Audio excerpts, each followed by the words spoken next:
I am proud to say that, hey, I was on the legit show.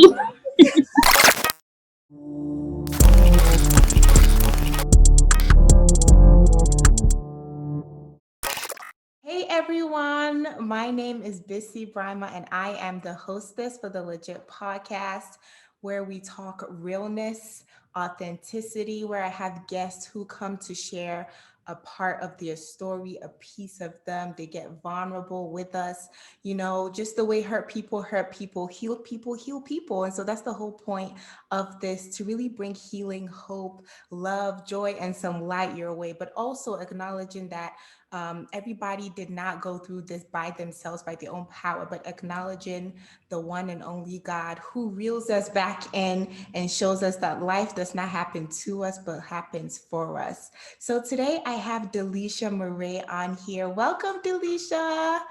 Thank you, DC. It's so good to be here on your show. I'm so excited to be with you. You are doing your thing.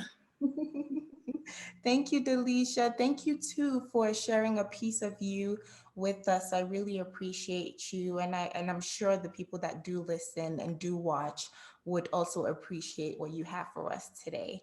So, guys, this is Daliesha Murray, and she is a graduate from the College of the Bahamas in Nassau, Bahamas, with a degree in hospitality operations. She's the author of the book Don't Despise Your Broken Pieces, understanding that there's purpose for your pain or in your pain. And I really love that. Don't despise your broken pieces, really embracing those pieces, right? Because those are the parts of us that we have to wear as a badge of honor and run with it, right? Because right, that's how we connect with other people, and everybody's just a bit. I always talk about Ubuntu. I am because you are, and so because I am, because I can carry all these pieces and share it with you. You also can be true to who you are, the core of who you are. You don't have to be anybody else, just be who you are. So I really love that, Daliesha.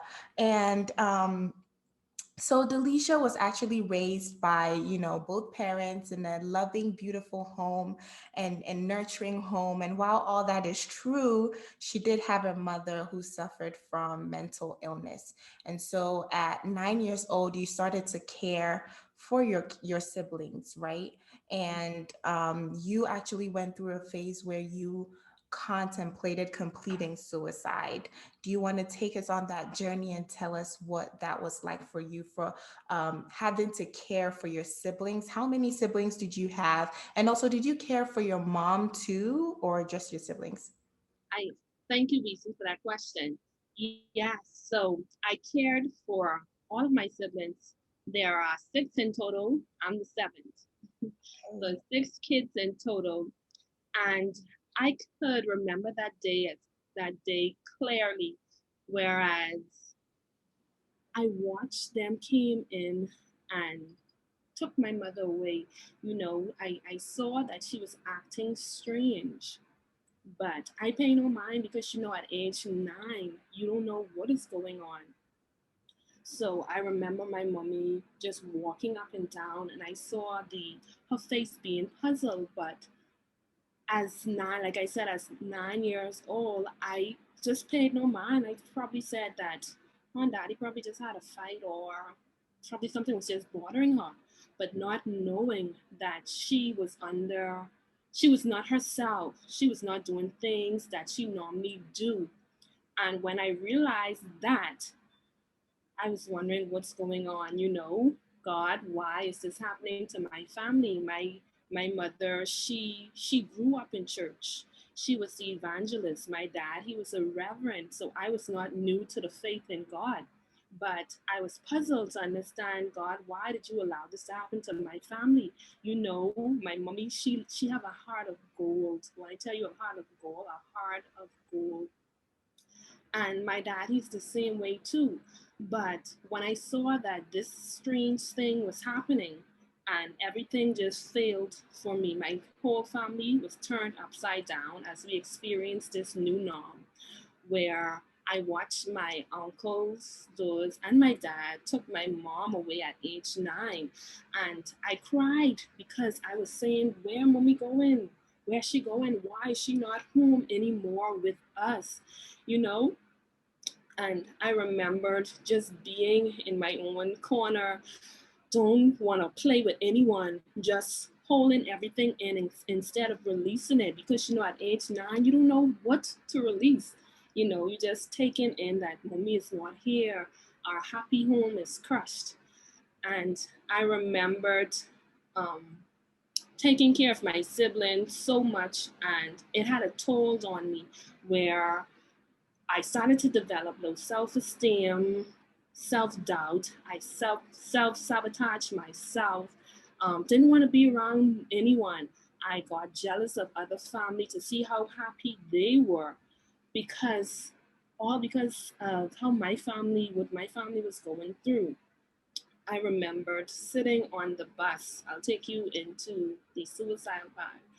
Every time I would go into a car, any vehicle driving anywhere, the thought would come in my mind: open a door and jump out. You know, is no purpose living life anymore. Your life is shattered. Your family, you don't have a family to love you the way you want them to love you. So end life right now. Do the best thing. And I remember that every time I would drive in a vehicle with anyone, I would have that conscious thought in my mind: open the door, open it, and just get out, just run out, you know? And so I would battle every time in my mind with that, about opening the door to get out.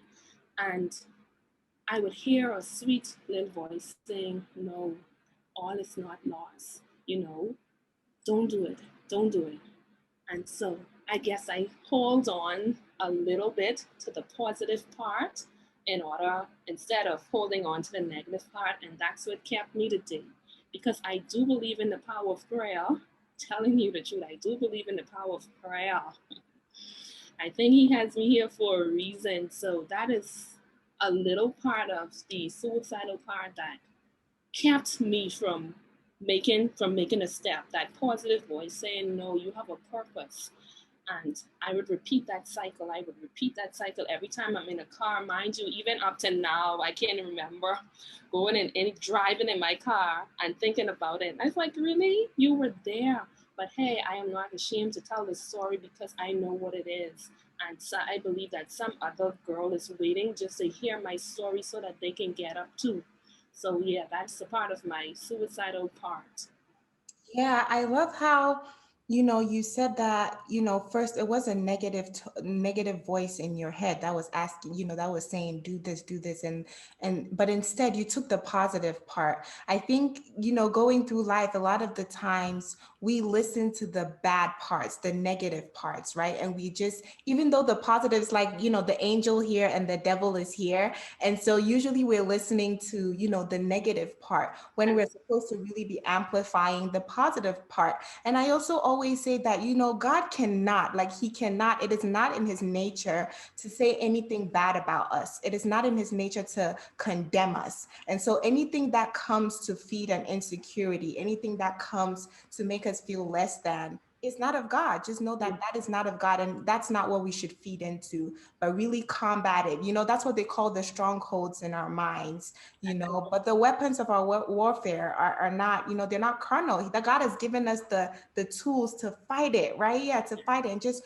really in on those positive things that he says about us instead. I think a lot of the times, we do know the things God has said about us, but we don't know how to use it when we're going through our dark times. And that's why sometimes it's really important to be practical. A lot of people talk about pasting the things right in front of you in your car, on your mirror. Like, just once you pick your phone, you're only receiving positive things, because the negative things are also clearly there. So we have to be sensitive to That's these so things. true. That's absolutely true.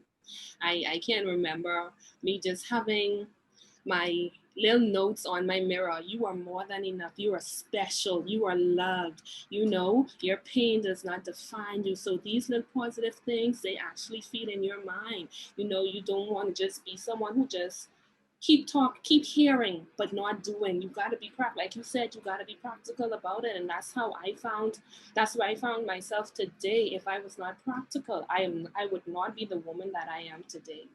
So Yeah, yeah, absolutely correct. yeah, I love that. And you know, the common saying that says that change your mind and you can change your life. Basically, we live and we make decisions based on what we believe about ourselves, based on the constant voices that we decide to really hold on to. And so if it's positive, just like, you know, you today, you know, you decided to believe the positive things. And so you were able to live, you know, past that suicidal state and that phase, you know, and continue to um, I guess be on your journey and grace us with your, yeah, with your journey and your story. So you mentioned low self-esteem, you know, in Mhm. your story. And even though Americans are viewed as confident and cocky and entitled and loud, according to NBC News, 85% of Americans actually have low self-esteem, you know. And when you go into like the schools, into high school, do according to DoSomething.org, about 20% of teenagers, you know, experience depression before they reach adulthood, right? And all this feed into low self-esteem, especially when it comes to girls, right? Since your niche is young girls, their self-esteem is more strongly related to how they view their body, and because of that they would do stuff with their male counterparts, be it like sleeping with them or just, you know, as a way to get, you know, good, for them to feel confident about themselves, right? But that's obviously the wrong way to go about it. And so what do you think about these numbers? And you know, as an empowering, you know, an empowerment catalyst, how do you take the girls through this? Yes, I read that too, that there are 85%. And BC, I would not stand here and tell you that, hey, that this is something new to me, because I was once in that number too. I had the pretty face, I had the body going too, and I know what it is to have low self-esteem when you're looking for validation from outside instead of inside. I know what it is. And you know, we tend to look for persons outside to give us the love that we want. Yeah. And I believe that the self-esteem stem from wanting persons to love us from the measure of our cup. You know, when they only can give us the love from their half cup, they Mm, cannot give you the love that you are yearning from. You first must have to find that within yourself. And then you see with younger kids, I went at age 9, and when I see that mommy was not there for me anymore, my self-esteem started to drop, because I would say, who would love me the way mommy would love me? Who would teach me girly stuff the way a mom should do that? And I was looking outside for that, but I couldn't get it from outside. I could not get that from outside. So it stemmed deeply from in our homes, when we cannot give our kids the love that they deserve. If mommy and daddy don't sit down with us and say, hey, what is troubling you? What is going on with you? You know, how that I believe having that one-on-one conversation to see what is going on with our kids. They're not like me. I'm not gonna come out and tell you. But if you sit me down and say, hey, baby girl, I know what you're going through, but let's have a conversation. Let me help you. You know, I did not experience that, but I believe a lot of us are wanting that help, but we are afraid to reach out for that help. And not only that, not even afraid to reach out for that help, but you're looking for that trusted friend, that friend to confide in. And it's not easy looking for that trusted friend. So it also I do believe that it stems from inside of the home. It stems from inside of the home. If we can't see persons to love us from our full cup, then we believe that, hey, they don't love us. Like for my mommy, I always wanted her to love me from my full cup. I could not understand why she could not love me the way a mom's supposed to love a daughter. I did not understand that, because at age 9, you would not understand at age 9, 10, 11, 12. I understand it now that I am grown with wisdom. what she went through. So I started now to appreciate that, hey, mommy can only love you from this cup. She can only do this for you. You cannot expect her to do that for you. And so I had to build my self esteem around that, hey, you have to love her the way she is. If you don't, then you only depleting yourself. So I had to learn that. So I do believe that it stems from in our homes. Yes. Right. And so every situation is different. Like, Yeah. you said you actually grew up in a loving, in a loving home until, your mom's mental illness started to take off. And so, for that other young girl or maybe, man or boy who, also because sometimes it wasn't your fault, it wasn't necessarily your mother's fault. I want to know how your journey, like what was your journey into healing right now? Like, did you seek professional help? Were your siblings a part of your help? Did your dad help in any way? Okay. Well, yes, I did have professional help because on this journey, you cannot do it alone. I don't want you to think that you can do it alone. No, you cannot heal alone. But I did reach out to counseling where I did counseling, group counseling. Also, I did my self development work because it's no purpose in just going through the counseling process and you're not putting in the work, you're not doing the work yourself. Much of the brunt was put on me because, oh, I am the oldest girl and yeah, I was more responsible, at least in their term. I was more responsible. So that's what I believe that had happened, that I had to take on the brunch because I was the oldest girl. And yeah, the journey is still going. The journey is still going. I won't lie to you and let you know that, hey, everything is perfect. I won't lie to you and let you know that my self esteem is 100%. No, it's a working process. It is a working process. There's still more room for improvement. But I believe that I am at a place where I'm comfortable to speak to some other person and say, yes, I've been there. I've done that. I know what you're going through. But honey, you don't need to look into a man to get validation. I mean, sometimes it is easily said than done because if you're so used to that environment. But I believe that in order to find love, find joy, find happiness, you must search within yourself. You must search within yourself first. And yeah, and read God's word. That's the only place what is gonna keep you, what is gonna define you by reading his word. So yeah. Yeah, so I love that you spoke about the word of God. That is definitely the one true source, the one true source. And He has all the answers. The word of God does have all the answers, but I do think that a lot of people just read it and don't do anything with it, right? And that mhm. That is so true, BC. And the thing about it is, I don't want persons to feel like because you are Christian, things would get easy. No, it don't. Mhm. BC, it would not get easy at all. Even though I was praying and believing in God, the trials kept coming, one after another. And I say, God, why? Why are you doing this to me? What it is that I does why do you think that I deserve what is coming to me or my family? Yeah. And I keep questioning him. And then he said to me that I'm giving you grace. I'm giving you the strength to go what you're going through, because it's not about you. It's all about overcoming the barriers that's over your life and becoming that voice to that younger person who is looking up to you and letting them know that, hey, I could get up too. So, yeah, being a Christian does not mean that your journey is going to be easy like anyone. No, it won't. It won't. Yeah.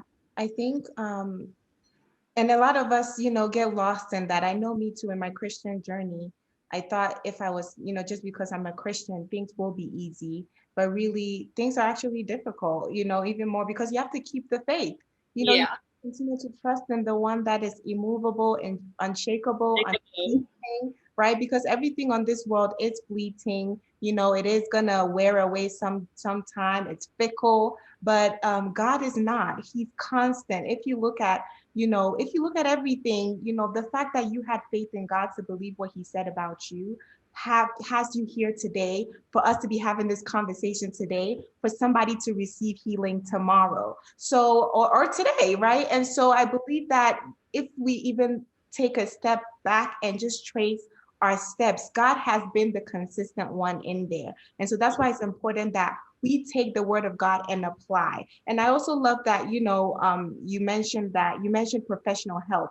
I believe that although God does work through the Holy Spirit and sometimes just speaks to us within, he uses people and the resources that we do have to help us. And to help us, go from point A to point B. And so I love that you also spoke about professional help, about counseling, right? And sorry to cut in. And not only that, don't be embarrassed to search for help. Don't be embarrassed if you know there's a point in your life that needs to be checked or needs to be healed. Search out for that. Don't worry about the outside noise. At the end of the day, you're focusing on you. You have to make the impact for you, because it's your journey. It's no one else's journey but yours. So do what is necessary for you. Yeah. Yeah, and I want to say that, we are here on this podcast and we're not just telling stories and leaving you in the air. There are resources through Legit, right? And so Daliesha herself is a Millennial Empowerment Catalyst. She does have a business that speaks to empowering young women, and apart from that, we do have other resources too, other counselors that is not just for women, but for men as well, for young boys, young women. And so we're not just telling you go out and find it by yourself. You can connect with us, and see how you can just go a step, right? If you're really intentional and willing. So Daliesha, I want to say, what would you tell your younger self today? I would tell my younger self that to be kind to you, give yourself more grace. You see, I kept sabotaging myself by saying, why can't you stand up for yourself? Or why can't you be like this or be like her? Get on the pretty makeup or the hair or perhaps the good family. I kept comparing myself, but in the process of comparing myself, I was just tearing myself down further and further and further, So I'll say, be kind to yourself. Be kind to yourself and continue praying. Continue praying. Don't believe that because you're in this thing that God doesn't love you. Life is a process. It is a process, and also to think about the lesson that's in the pain. So that's what I would tell my younger self, to be kind to you. Don't compare yourself with others. Everyone's journey is different. So that I'll tell my younger self, be kind to you. Yes, be kind to you. I think whenever, we ask that question, what would you tell your younger self? It's just, what would you tell your younger sister, your little sister, your friend, see yourself as a friend, as a different individual, because usually we don't give ourselves the same grace that we give others. And so, like you said, be kind to yourself. So this is it. We're just going to be wrapping up. Daliesha, thank you so much, for sharing a part of you, a piece of you with the Legit community. Daliesha is currently a business owner. She's a speaker, and as mentioned before, a Millennial Empowerment Catalyst. She continues her personal growth through different self-development programs. Her vision and her mission is to help young women who struggled in the area of self-doubt, self-worth, self-confidence, to empower them to not allow situations to define who they are. And I also think that, even like you said, you're still on the journey. And even if maybe to an extent we've gotten somewhere, even though, we've gotten somewhere, we still have a long way to go. And so it's a journey. I love this saying that says that I'm a masterpiece, but at the same time, I'm making progress in being a masterpiece, right? And so yeah, it's a journey. And so connect with Daliesha. Daliesha, do you want to tell us where to find you on social media? That's fine. Okay, you can find me on my Facebook page, Daliesha Murray, the Millennial Empowerment Catalyst. You can reach me on Instagram, Twitter, LinkedIn, TikTok, y'all. So you're on TikTok too. Yes, as Daliesha Murray, or my YouTube channel, Daliesha Murray. So you can reach me on any one of those platforms. Yes, we're going into all the platforms, right? Yeah, the fun, the business, the professional, everything. That's amazing. Thank you, Daliesha. We're gonna just play a little game to close us out. And so random questions. What is a talent that you have that nobody knows? So nobody would know just from speaking with you. Nobody would know what's speaking to Uh, me. What yeah, talent do I have? yeah. My talent, I believe, singing. You sing? I can sing in the shower, but I do. I believe that I can hold a tune. I Okay. can hold a tune. I'm not I'm not the best, but I believe that I can hold a tune. Okay, that's good. I know I've always loved singing, but I know my voice is not, necessarily made for, the high notes and stuff. But I would be able to sing in another life too. I love singing. And would you prefer movies or shows? Do you prefer watching movies or TV shows? I prefer I prefer a little of both. Okay. No, yeah. I Okay. love the show. I love my shows, and I love movies too. So I prefer both. But if I have to choose, I'll say movies. Movies? Okay, cool. And you're in Nassau, Bahamas. Listen, Daliesha, you're the third person I know who's in the Bahamas. And so that just gives me reason to visit one day. Hopefully, when all this is clear and it's safer, we can touch base. Yeah. But do you prefer the beach or the mountains? Baby girl, I prefer the beach. There's something about the beach. When you put your toes in the sand and you just like, oh, it's just something about the beach. Yeah, yeah, that's amazing. And also, last question, since we've been on lockdown or quarantine, been away from in isolation to an extent, what has been your go-to, I guess, for relaxing or healing or for having a calm and mental state? Well, what have been my relaxation is listening to jazz music. That has calmed me down. If I feel like I'm having a hard day or my mind just needs to relax, I'm just gonna put on my jazz, lay in my bed and just Relax. I think with those type of music, it it gives my mind more creativity. Like, how can I do something else? It causes me to think more and be more creative with my thoughts. So I believe that that's what I run to when I feel like I'm stressed. Yeah, that's good. Thank you so much. Thank you, everybody, for listening, for watching. Thank you, Daliesha. Yes, and it's a pleasure being here with you, BC. You're just an inspiration to me. No lie, no doubt, but you are. So I am proud to say that, hey, I was on the legit show. Oh, yes. Thank you so much. Those are encouraging words. Really, they are. And I receive them and I thank you for them.